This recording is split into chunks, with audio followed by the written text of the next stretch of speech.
เกิดขึ้นในวันที่20ทั้งแขวงปเฮาก็ฮีพรประชุมด่วนคณะกรรมการปกครองแขวงพร้อมด้วยคณะทั้งหมดได้จัดตั้งกันพาทีมงานลงไปถึงอำนาจการปกครองเมืองหนองแจงและพร้อมกันลงไปสถานที่ตัวจริงและพร้อมกันจัดตั้งวางแผน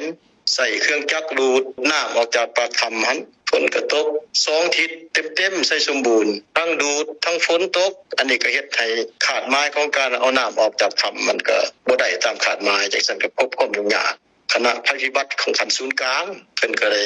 ชี้นำได้ฮีพรขอการช่วยเหลือจากทั้งคณะภาคส่วนของกู้ภัยพิบัติอยู่ในประเทศเฮาได้สมทบกับภาคส่วนประเทศอันนั้นบ้านไกลเฮือนเคียงเฮานี่ได้โดยเฉพาะเมืองไทยอันนี้ได้รับข่าวคืนนั้นได้รับการอนุญาตจากเป็นทางการจากเบื้องหลังเฮาในทีมงานดังกล่าวนี่ก็ได้ลงมาถึงสถานที่ได้ปรึกษาหารือสมทบกันวางแผนการคันแนกำจุดพิเศษและก็เอาคำให้การของผู้เห็นเหตุการณ์นั้นได้แจ้งให้ภาคส่วนทีมงานกู้ภัยนี้เพื่อศึกษารายละเอียดและพร้อมกันวางแผนแต่ละบาทกล่าวผ่านการสืบต่อด้วยความเอาใจใส่ด้วยความอดทนสู้ส้นและบวกกับความยุ่งยากในแล้วทำที่มันได้อิดได้เอี้ยวเต็มไปด้วยน้ำเต็มไปด้วยโคลนขี้ต้มที่น้ำได้ทะลุมาอัดเส้นทางที่หน่วยกู้ภัยของเฮานี่จะไปถึงจุดเป้าหมายหั่นอยู่ในขั้นตอนที่3ปัจจุบันนี่คือว่ายังมีความยุ่งยาก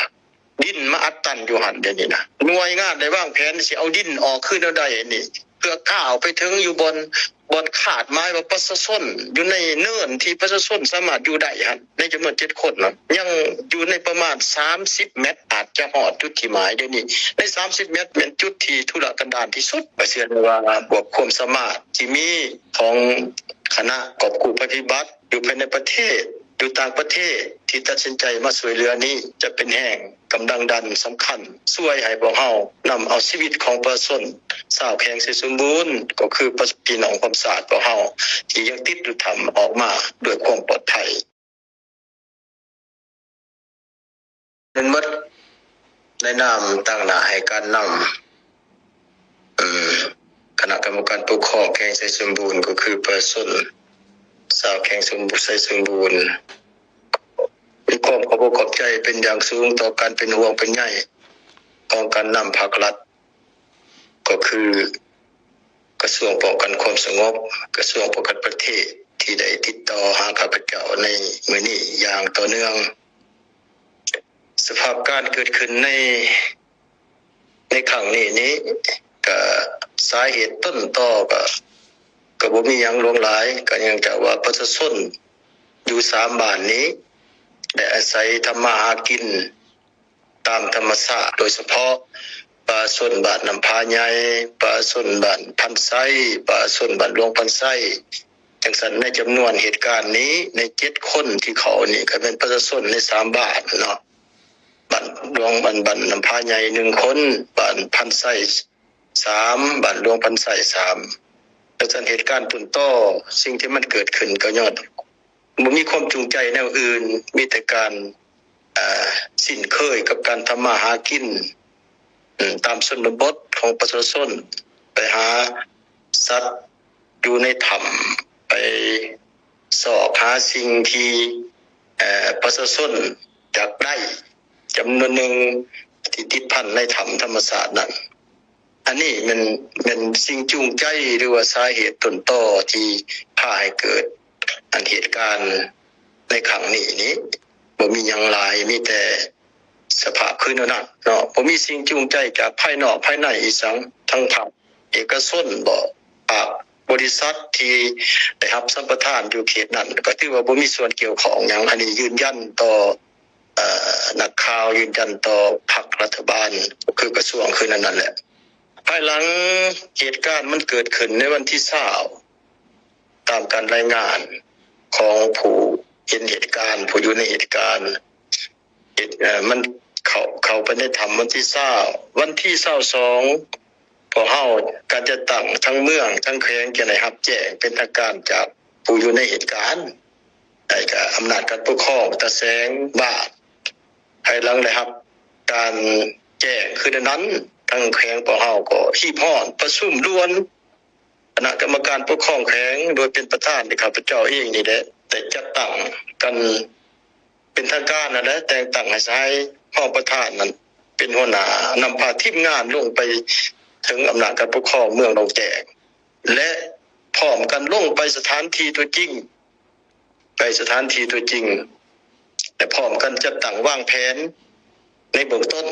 ก็เป็นเอาแบบธรรมชาตินั่นแหละสมทบกับเครื่องจักรขนาดน้อยจำนวนหนึ่งใส่เครื่องจักรดูดน้ำออกจากปากถ้ำหันตามอยู่ในถ้ำหันมันมีน้ำจังเฮ็ดให้ผักนักกาวบ่สามารถเอามาได้เนาะใส่ความพยายามด้วยจักรธรรมดานี่แหละจักรก็บ่ใหญ่บ่หยังปานใดจังเฮ็ดให้สภาพก็บ่ค่อยเอื้ออำนวยปานใดในเวลาเดียวกันนั้นก็ฝนก็ตก2ทิศเต็มๆใส่สมบูรณ์ทั้งดูดทั้งฝนตกอันนี้ก็เฮ็ดให้ขาดไม้ของการเอาน้ำออกจากถ้ำมันก็บ่ได้ตามขาดไม้จังซั่นก็พบความยุ่งยาก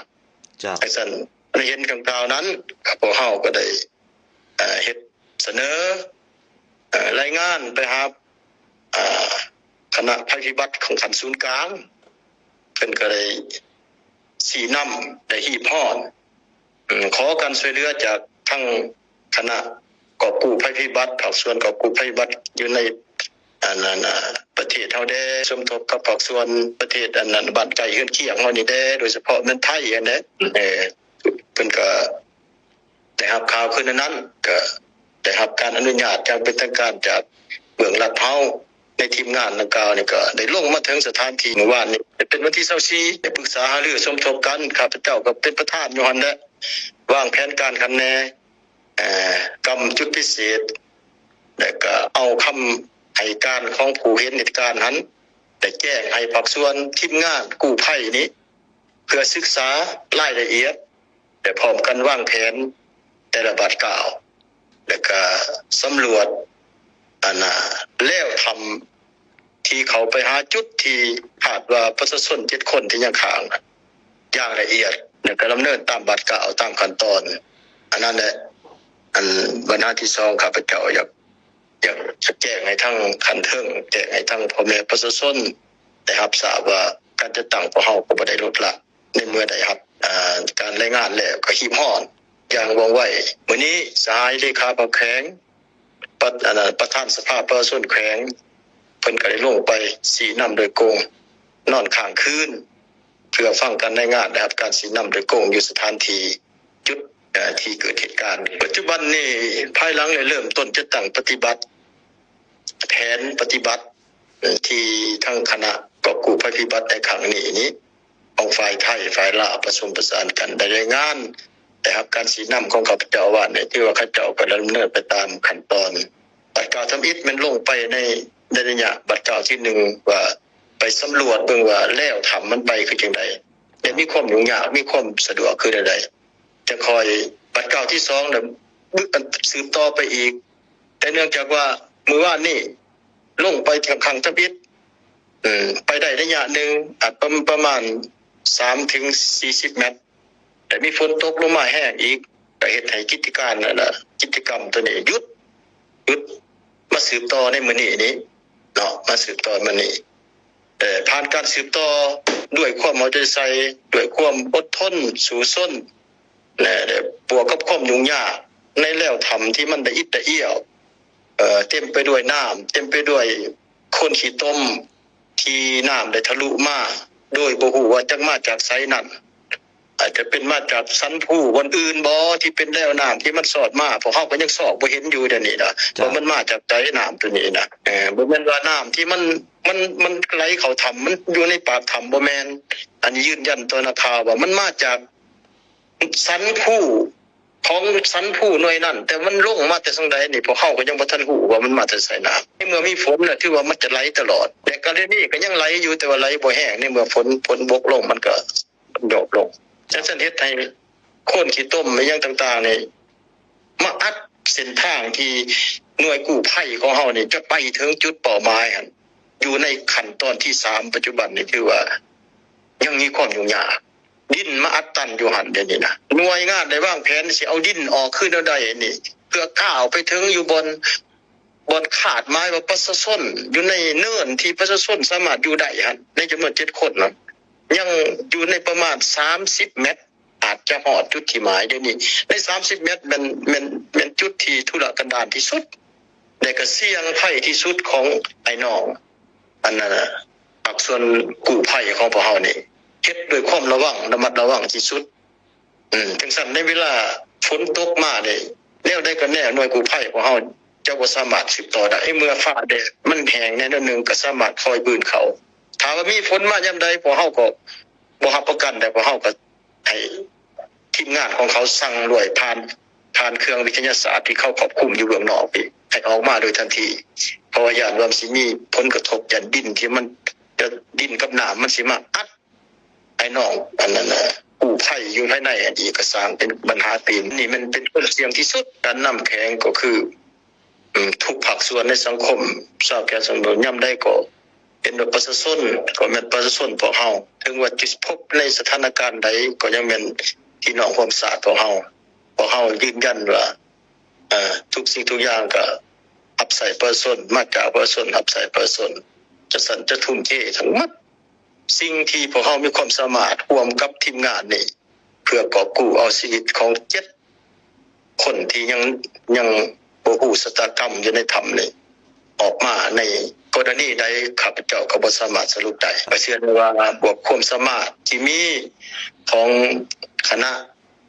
กอบกู้ปฏิบัติอยู่ภายในประเทศอยู่ต่างประเทศที่ตัดสินใจมาช่วยเหลือนี้จะเป็นแห่งกำลังดันสำคัญช่วยให้พวกเฮานำเอาชีวิตของประชาชนชาวแข็งสมบูรณ์ก็คือพี่น้องความสะอาดพวกเฮา